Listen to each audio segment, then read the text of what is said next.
Howdy, folks. It's Meandering Mike in the Man Cave of Madness. It is the middle of the afternoon, and we are doing an unboxing of Groo, the game. Designer Sergio Aragonés, also the artist, from Steve Jackson Games. This is a Kickstarter that just released. The game was originally published in the 1990s. Something like Angel House, Angel Fire Studios, something like that. I don't remember exactly. It was a game and expansion. This has both pieces of that. So, you only need to buy this and you're good to go. Now, who is Groo? He's a comic book character. Barbarian, big nose, kind of dumb, gets in lots of trouble, but he's an awesome fighter. He fights with two swords. His faithful dog, Roberto. Whenever he sees a battle, he calls it a fray. You know, fray, the late Middle English from the French, meaning to quarrel. So he says, a fray, and he charges in. So he's had comic books started in like 82, Destroyer Duck #1. He then continued in Pacific Comics for a while, went over to one special issue in Epic Comics, and then that was in Marvel bought up Epic, and so there was the Marvel Comics Epic sort of imprint line, and that went for quite a while. I think I have all of the Pacific and all those Marvel run. He then went on to be in Image Comics, and then Dark Horse. So he's always been creator owned. Sergio Aragonés did the artwork. If you don't know, Sergio Aragonés is the dude in Mad Magazine who would do the little tiny in the margin comics. Inside throughout Mad Magazine, you find these little tiny black and white, comics written in the margins. That's the dude, Sergio Aragonés. The comic books, most of them, I don't know for the through line, Mark Evanier, very, very funny writing. So it's like a spoof on Conan, very funny, good stuff. So the game, what about the game? So I'm going to open it up. Before I do, one note, this was in the box of the Kickstarter. At the bottom, it was half tucked under the bottom fold of the box. I don't know if this is extra blank stickers for the dice or if there's errata, but if you've done this Kickstarter or going to buy it, look at the bottom to make sure you're not accidentally throwing away, because easily it could have got tucked all the way under the thing and could have been lost. So just a note on that. So shrink wrap of removal of power oyster shucker +2. I've, as usual, done a little bit of pre-slitting on the shrink to make it easier so I don't waste too much of your time. I like to meander and stuff, but let's not, waste time fighting with the shrink. I'm going to tilt this down. I'm going to zoom out. So when we start showing you the components, actually, we're going to zooming into the back of the box here in a minute, but here's the back. Oh, yes. By the way, his favorite food is cheese dip. That is critical in the comic book. Dragons, Sleuth Through Gold, Groo's Confusion. So there's all these cards. So there's 116 cards. I believe the original game either was 60 with a 50 card expansion, the other way around, 55 with a 60 card expansion. So that's 150, there's 116. So there's one extra card compared to the original game and expansion. 7 dice in a dice bag. Pretty cool dice bag, actually. So it actually doesn't say on the back of the box the ages. Let's see if it says it on the sides. Here we go. So I'll hold that there. I'm going to zoom in a little more. Is that kind of out of focus, folks? We got a little bit of focusy issue there. Let's try that again. All right. 2 to 6 players. Yes, the original game was like up to 4, and the expansion allowed you to go up to 6. 1 hour, not for children. They swallow the dice. Yeah, don't play with kids and dice. They can swallow them. Ages 14 and up. I'm sure you can play it, younger than that, 12, maybe even 10 or something.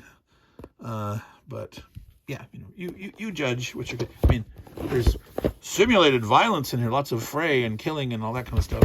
But and if I remember, there's sometimes a little bit of semi-risque humor, but not a lot.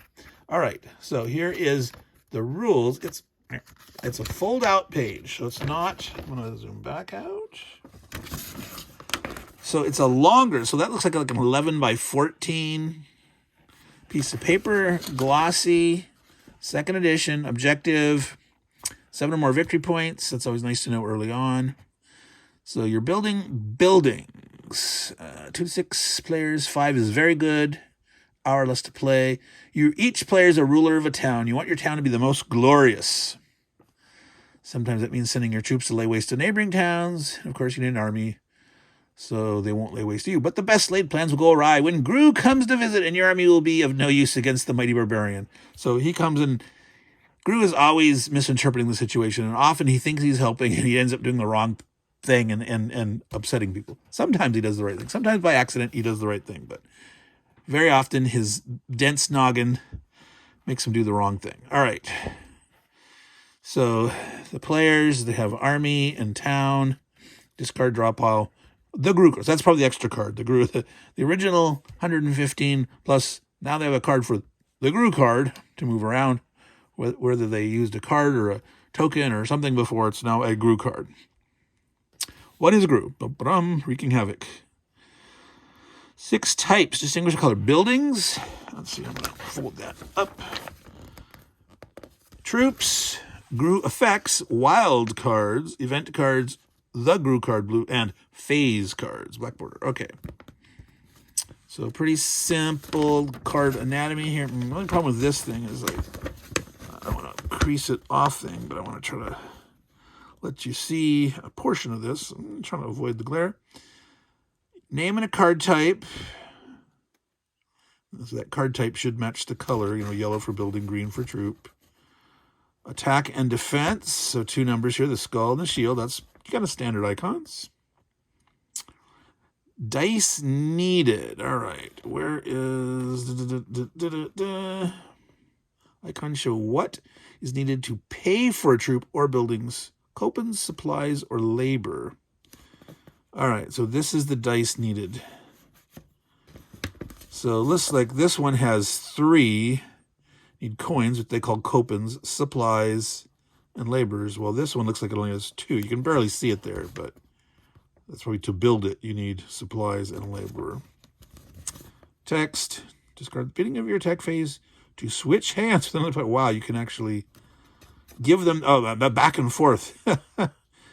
No, discard, not give it to them. You discard this troop unit and end up swapping your hands with the other player. Interesting. Dice. 6 white raw material dice. 1 black Groo movement die. Okay, let's look at these while we're going. Okay, so that's a pretty cool dice bag, right? Nice image on it. That looks like Groo is gambling, I'm guessing. Or maybe he's starting to punch him, but maybe he wants to get in on the game and do some gambling. And they're like, oh, no. They're definitely afraid of that. All right. Okay, so these are big dice. They're already pre-stickered, so those are spares.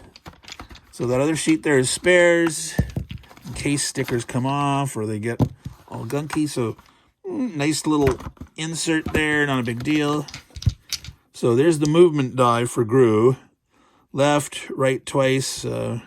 His dog Referto. Left, right, left, right. Okay. So I don't know what the dog Referto is. So all these are the supply dice. They have on them 2 supplies, 2 laborers, 1 coupons, and 1 Groo. So I don't know what you do in your turn. You roll a certain number of dice to try to get these things, and Groo may show up. I don't know if you have to get 1 or multiple Groos to make them show up or whatnot. Will be in here. We're not trying to do a whole how to play, but we are looking through this enough, unboxing this, that it's a simple enough game. We'll probably get some Groo head to power Groo's well-intentioned trail of destruction.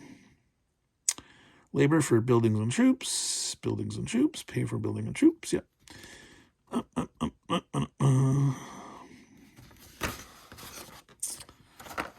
2-player game. 3-player game. So let's see here. Using a dice roll. There are 4 players in the game. As an example, Groo is at his town. Oh, it's Sergio's turn. So Groo is there. First phase, he rolls the dice. He rolls refer to on the movement dice, so Groo stays at his town. So refer to mean, he's hanging out with his pet. On the other dice, he rolls 1 Groo, 1 supply, 2 labor, and 2 copins. He immediately uses the Groo result to play the Wanderer event, sending Groo to visit Cherry. She doesn't have the resources to get Groo to do anything awful there. He does not. So you have to pay Groo to do nasty stuff.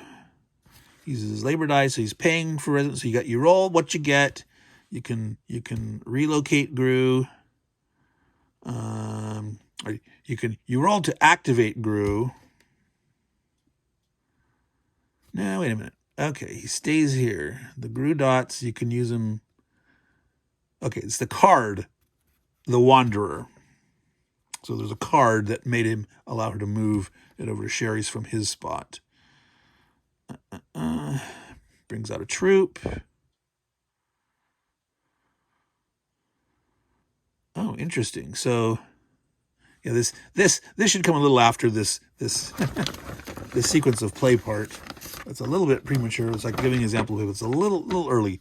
So he's spending the pips, the dudes, the resources on the dice. But if he doesn't spend it all, you pass it.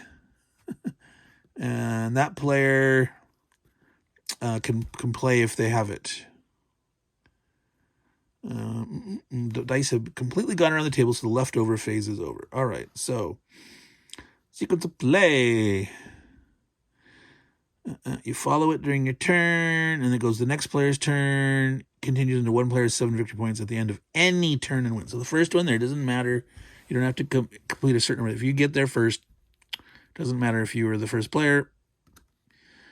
You discard, optionally, you draw, you attack, you construct leftovers. That's where you do the passing, and a second draw phase. So you may discard any or all of the cards in your hand. You don't have to discard. You draw to fill up your hand to 5. So if you don't like what you got card-wise, you can drop them all or just 1 or 2, whatever. But if you already have 5 cards in your hand and you don't discard anything, you're not drawing anything. If you draw an event card, purple, you must play it immediately. Oh, but then you continue drawing one. So you get an event card, you play it, but you can keep going so that you'll have 5. Attack phase, you may attack one enemy town with all or part of your army. So they didn't have that in the example above. You can attack other people, and then you can construct. You pick up all 7 dice at once. You roll them. If you get a move result on the Groo die, so there are 4 left and rights, double left, double right, 2 referred to. So odds are 2/3 of the time he will be moving based on the die.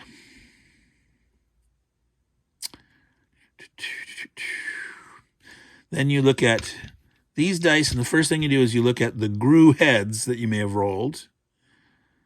You can play Groo effect cards from your hand to affect the player who's currently hosting Groo. Okay. You may now play building and troop cards from your hand to the table by spending the amount of raw materials from the dice. As you use each dice, set it aside. Use as many as you can because your opponents will get the ones you don't use. So that can affect your choices, your combination of things. Is like, well, I can do this, but if I use those points, then that leaves me some. I can't use the other ones, and so you might be passing on more players. You say, well, this is not the one I want to do most, but if I do this and this, I can maybe spend it all or most of it and pass less along. So that's the decisions that you got to make there. Deciding what to spend it on based on the fact that leftovers do get passed along. So including Groo heads. So if you're not able to use the Groo head, someone else might. So until every player has a chance to use, so they're all used up, or it's got to run once. Then there's a second draw phase. If you have fewer than 5 cards in your hand, draw up to 5 again. Interesting. Again, if you draw purple, play it immediately and discard it. So when there's this attack phase, we don't know if that uses cards or not. So during construction phase, you're playing cards to construct. And there may have been cards drawn here, and they're going to draw back up to 5 at the end.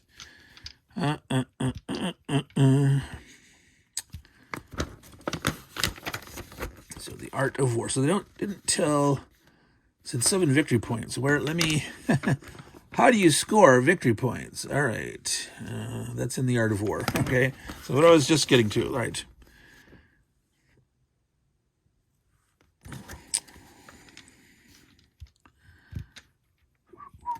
All right, so there's victory point numbers on buildings. If you attack a town, you send some of your troops to attack. They may pick some of their troops to defend. If the attacking strength is greater than defender strength, that's how many worth of building cards are lost. The full strength of the attacker or the difference? We'll have to read the example here. Sergio sends troops to attack value of 9 against Sherry's town. Sherry sends with her whole army, value of 6, 3. Okay, it's the difference. They didn't say that well here. So this this statement here is not well written, but they do explain it in there.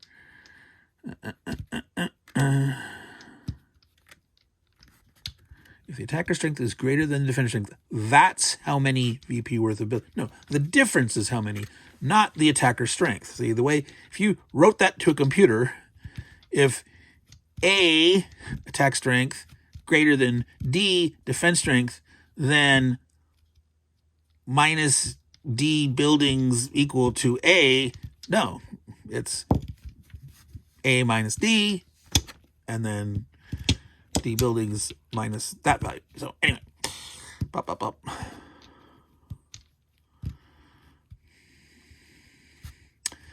You can't destroy half a building. So if you do, for example, 3 damage, VP damage worth, and they're all 2-point buildings, you'll kill one, but the other one is spared. Only a single village is lost. You gotta kill full buildings. The defender's strength is greater, no buildings are lost. Some buildings give bonus values to combat. All troops committed to battle are discarded. So if you attack, you're not going to have any more to defend yourself. You're not going to do further. So you got to decide carefully when to attack. But yeah. I wonder if there's a limit of how many troops you can have in your army. Because you might want to attack with them to use them so you can do more. So I don't remember seeing that, but I can look again. You may choose not to commit some cards to battle, to either not lose them, to maintain their special value, to maintain defense at home, whatever. It says neither the attacker nor defender must commit their whole army. You can send whatever you want to. So obviously, like if the guy has, say, 3 strength buildings, and you send a 4 strength worth of army points, all he needed to do is commit 2 to get you down to being a 2 net difference above. Your 2 strength will not kill his 3 strength building if that's his weakest building. So you can play some smart defense, and you can calculate as the attacker, like, well, what do I have to do to guarantee? But you might send something small to try to get him to use up certain units or whatnot. And if he has a 1 strength building, and you send a 1-point troop, he has to commit something. Otherwise, he's going to lose it. And maybe he only has guys with 2 or 3 or 4 army strength, and so he might be wasting. So there's some of the strategy, folks. Sergio sends an attack value 4 against Mark's town. Mark puts troops with defense value 4. He loses no buildings. Sergio sends troops with attack value 7 against Bill town. Bill looks at this pathetic little town with only 2 buildings and decides not to defend at all. Therefore, he loses no troops, while Sergio discards everything he sent. But he would have lost 7 points for the building. So maybe it's like, I'm going to lose the buildings, but I'm going to maintain my army. And then maybe come back later and spank you. So sometimes you could just sit there operating with, I'm not going to build any buildings right now. I'm just going to build up army. Maybe hurt other people. Maybe just build that up and not build any buildings until I can defend it. End of deck. When the deck runs out, you reshuffle. If you run out of cards again, reshuffle once more. But the game is about to end. If you run out of cards again, Reshuffle once more, but the game is about to end. The current player completes their turn. Each other player makes one turn, and then the winner is the most victory points. Okay, so if you get to 7, whoever gets to 7 wins. Boom. If you go through the deck once you get through and have to shuffle again, each person gets to finish, the current player, and each other player gets one turn, and then who's ever in the lead has the most. So if the game's dragging out, everyone... Well, you don't necessarily all get an equal number of turns, because someone in the mid-turn sequence start could be the first one that causes the deck to run out, and then everyone is going to get one more turn. So everyone is not going to get necessarily the same number of turns. And it doesn't matter. It's a long enough game that that's not going to really matter. Order of card effects. Unless cards take wild and effect cards take effect in the order they are played. So something could say like it interrupts something else and it would go first, maybe. Cavalry card attacks 2 would be doubled to 4 if you use the minstrel card on it. Then increased to 5 if you use the power of military stable. So that's obviously a building ability. All right, so that's the rules, folks. We actually went through all that. We're at 20. Yeah. I probably went into more detail than I should have, but hey, this is a look how to play at the very basic level. All right, so let me see here. I'm going to use this to get in under. There we go. Try not to stab myself. This is why I usually do this first, and oftentimes I won't open up cards unless they have a pull tab thingy. But that was in a box. It was good enough. All right, so we did look at all the dice, right? They have 1 Groo, 2 laborers, 2 supplies, and 1 money, copens. You're getting 6. You're rolling all 7 dice, Groo movement and that. The cards, which you have 5 normally, you drop to 5. All right. This is a problem when these things catch on the corner, and I hate that. I'm going to tear it. There we go. Oh, it's 2. Great. This was wrapped, and these are wrapped. All right. Is there any easy enough way to get in there? All right. This time I can do that without the oyster shucker. So Groo the card game. All the backs should be the same, except maybe the Groo card. The phases. That's the same on both. Here's the Groo card. Buildings. So strength, 1. One victory point, 1 strength. Adds +1 attack to any 1 troop card in your army. So it's not real strong, but it's buffing up one of your guys. Auction house. I'm going to zoom in a little bit. I'm going to tilt this down. And that should help you be able to see it a little better. Got to move my leg here, getting stiff. Oh, Baker. This is the one we're doing. Auction house. It's worth 2. Each time you roll the dice, you may give a card from your hand to the player of your choice and randomly draw a card from their hand. Wow. So if you have this guy, you can be giving away cards every time it's your turn to roll. Not each dice, but when you roll the dice, you can give away a card to a player and randomly get one in their hand. Weird. As one victory, if the butcher and the candlestick maker are in your town. The butcher, the baker, the candlestick maker. So those are little ones. They only cost the labor. I'm assuming they may all cost the same. And it would be probably 1 each. But if you have all 3, it's worth 1 extra victory point. Of course, all you have to do is kill one of those to break up the set. Bank. When you roll the dice, you may change any one of them to the result you choose. Oh, my goodness. So you can avoid the Groo head on those dice. Or it does cost 2 copens are the hardest one on here. There's 2 each of laborers and supplies. Only 1 copen. So you have to save up more to get 2 of these. But, wow, that's powerful. But, yeah, it's only... So far we've only been seeing 1 strength. There's 2. Broken drawbridge. Butcher. Candlestick maker. A castle. That's 2. Ooh, 3 coins. Notice triple all coupon results. Extra coupons are not passed on. Wow. So if you roll 1 coupon, you can triple them. You could spend up to 3. But if you don't have anything to buy with the coupons, you'd pass it on. They get the 1. But you could spend up to 3 times as much. When you roll the dice, triple all coupons. So if you roll more than 1, like if you have 2 of the dice had coupons, you could be getting 6. Wow. Castle. City well. Add 1 labor result. That labor's not. So these bonuses, some of them, when you roll the dice, remove. Oh, customs house.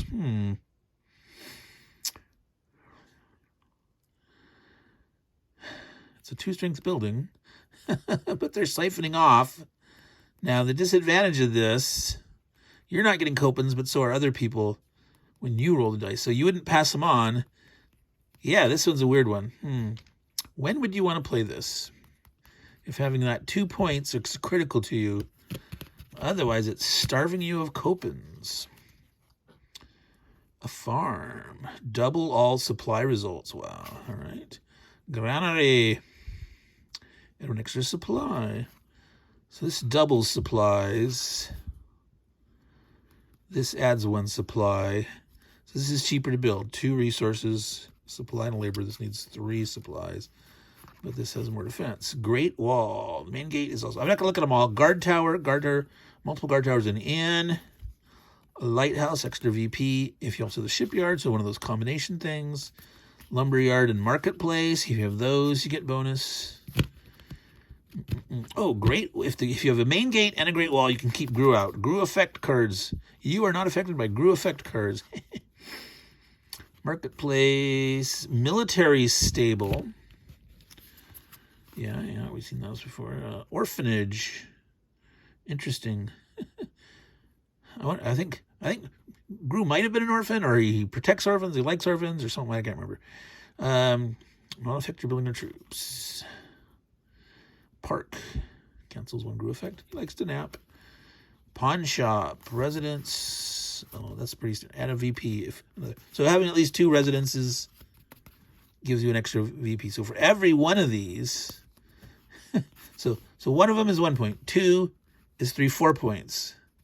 3 is 6 points. 4 would be 8 points, etc. So once you've got them, they're doubling because each one's adding 1. But if you only have 1, it's just worth 1. So School of Arms, defense, shipyard. That was the oh goodness, he likes to sing ships. Groo comes to your town. The shipyard is automatically destroyed. Ah. Stable, tavern. If you have an army and at least 1 foe has buildings, you must send at least 1 troop to attack each turn. So it's cheap to build a tavern. Only 1 supply, 1 point. But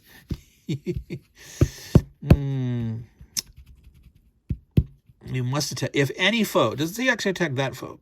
If you have an army and there's at least 1 foe has buildings, you must send at least 1 troop to attack each turn.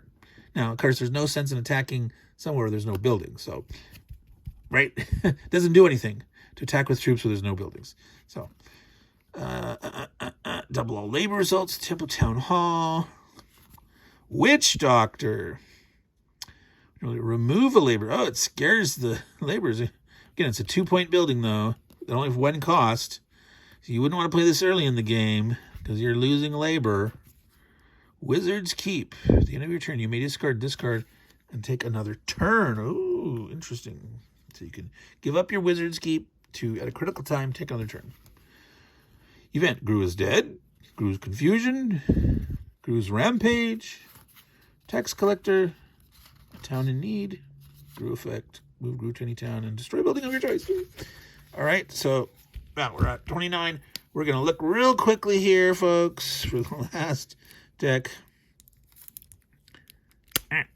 Kind of fun looking through all this stuff. But all right. Definitely longer than I intended, but okay. See that? Gets a glare off. Did I err? That's a common phrase. Like, oops. He thinks he's helping. And, oh no, an avalanche or a hurricane, a tsunami, something happens. Did I err? Flee with your gold. Yeah, Sure. Mendicant. Yeah. He doesn't understand what it means.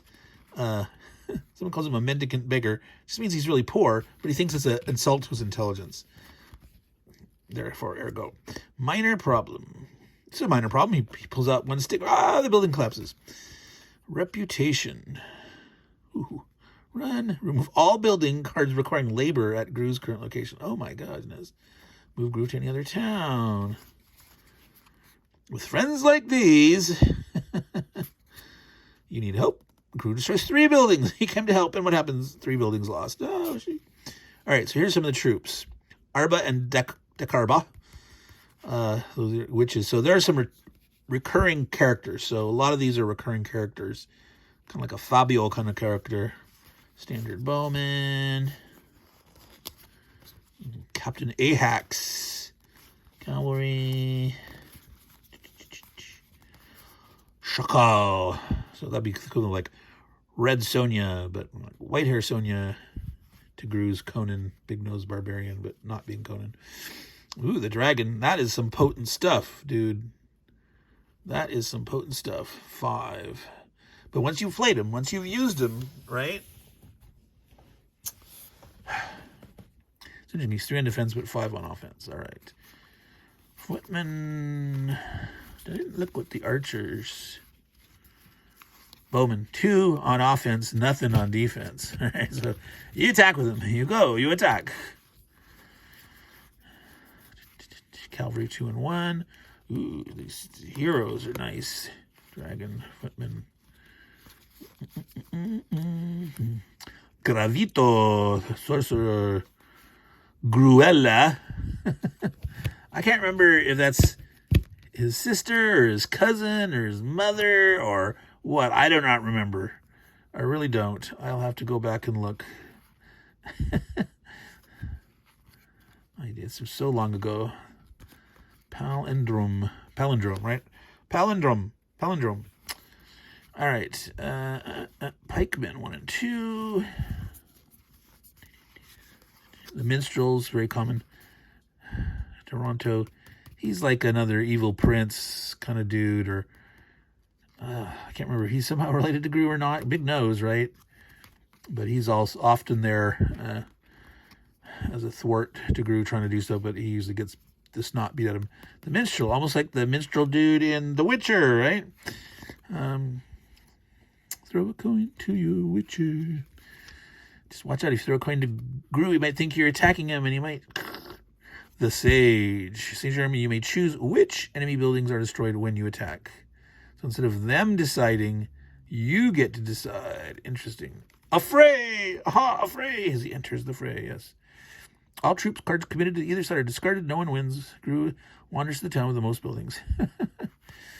Oh, goodness. Bad directions. Befuddled. Cheese dip. Just after the dice are rolled, play this. You determine Groo's new location. Ignore the Groo movement die this turn. Just after the dice roll, ignore if Groo's on the movement die, and you've let him. So it's a wild card event. You get to decide. You've let him with the cheese dip. Groo's revenge.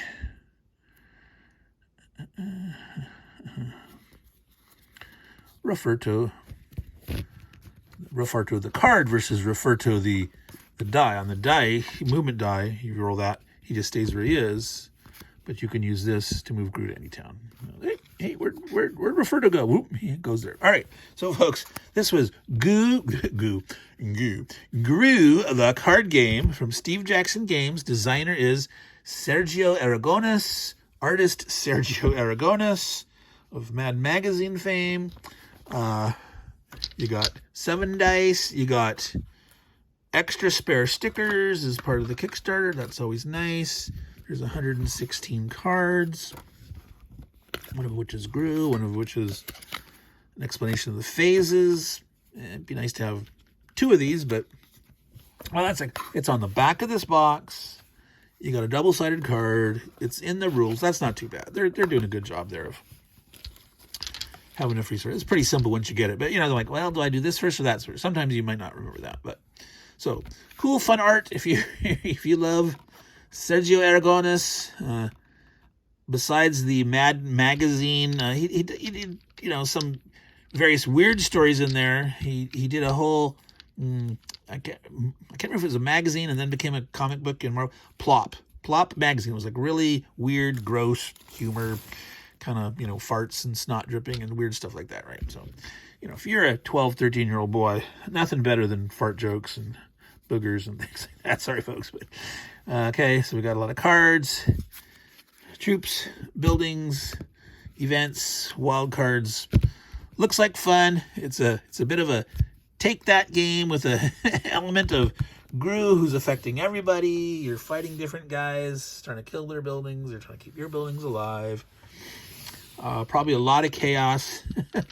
And I don't know if anyone's going to be able to win with 7 points, if it's going to get down to the end when the thing runs out and who has buildings left standing. Don't know.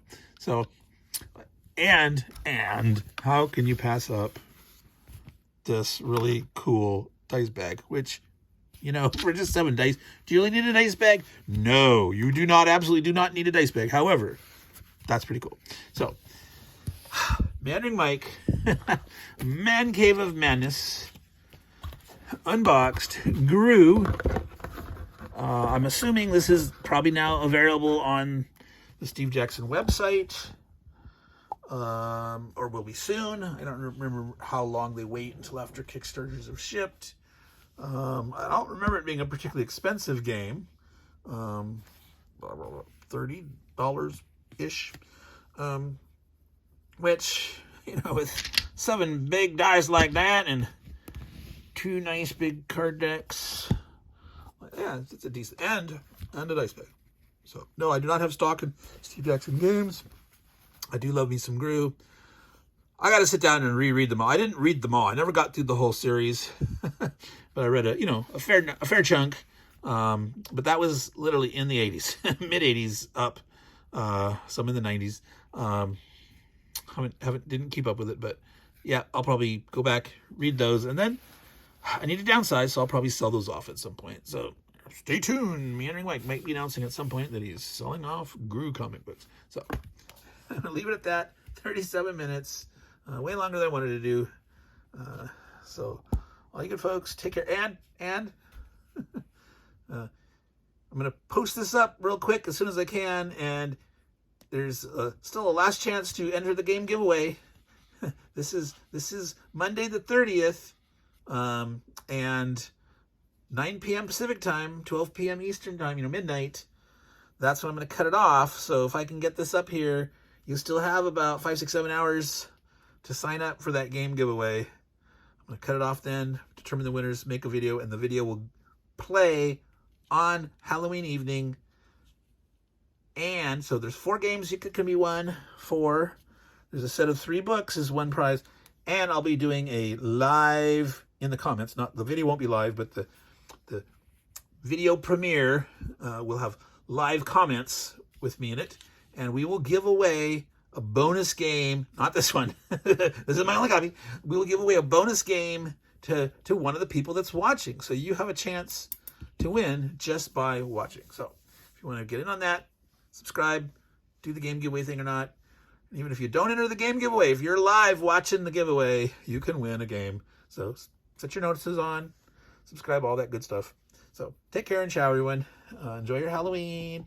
Again, be safe. Watch out for ghosts and goblins and witches and ghouls and whatever. You don't want to run someone over in the street. So